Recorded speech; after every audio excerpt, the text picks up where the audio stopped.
What's the response if I were to ask you, what have you achieved in these 3 days? Thank you, Siddharth. Pleasure to be here and thank you for being with us. Actually, we didn't require a hard sell this time. I think there's a common consensus in everybody who's walked in and said, India has arrived.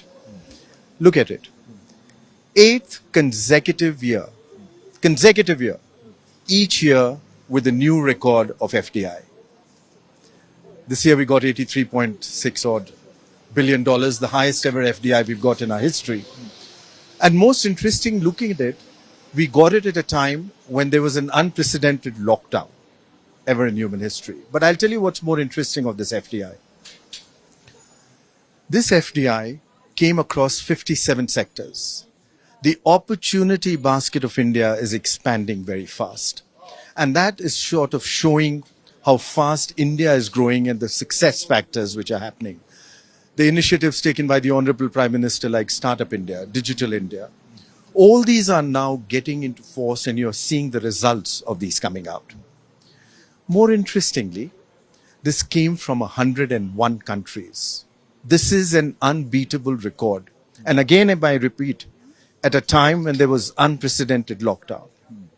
101 countries today trust India for their leadership, trust India for its potential, trust India for its ability to live up to its commitments, and trust India in its future. And most interestingly, if I may just add to that, for me, the most gratifying part was that it came across 30 states and union territories of India. For the first time, this FDI which is coming in, and FDI is not just about money.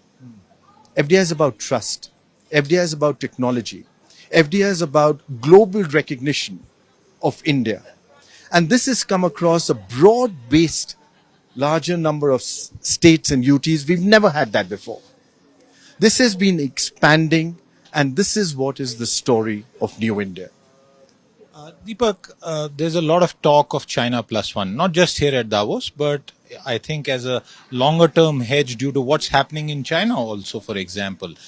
Do you expect these flows to sustain and benefit as the world looks for a hedge versus authoritarian country which is pursuing zero COVID strategy at great cost and which has been cracking down on investment within its own zones? Is that going to lead to an upsurge, or should we be prepared to see a certain impact of the global uncertainty, the Russia-Ukraine conflict? What's likely to happen in the year ahead?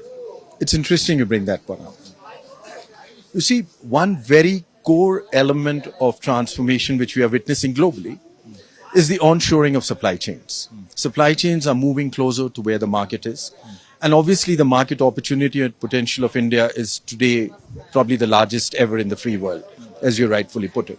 Let me give you one example.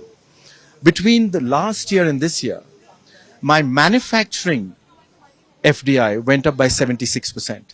Remember, in a lockdown, 76% increase just in the manufacturing part of my FDI, which came from 2021 to 21-22. This was again because of the supply chains moving closer to where the market is. Now look at India, where we are positioned. As we move out of this pandemic, India has been rated back to its position of being the fastest growing large economy on the planet. Now, Siddharth, we are looking at that 8% plus figure which is growing. We are about 9,200 days away from our 100th birthday, 15th August 2047. That's the number, 9,200. And trust Deepak Bagla to be precise about it. If you like the video, do like, comment, share and subscribe.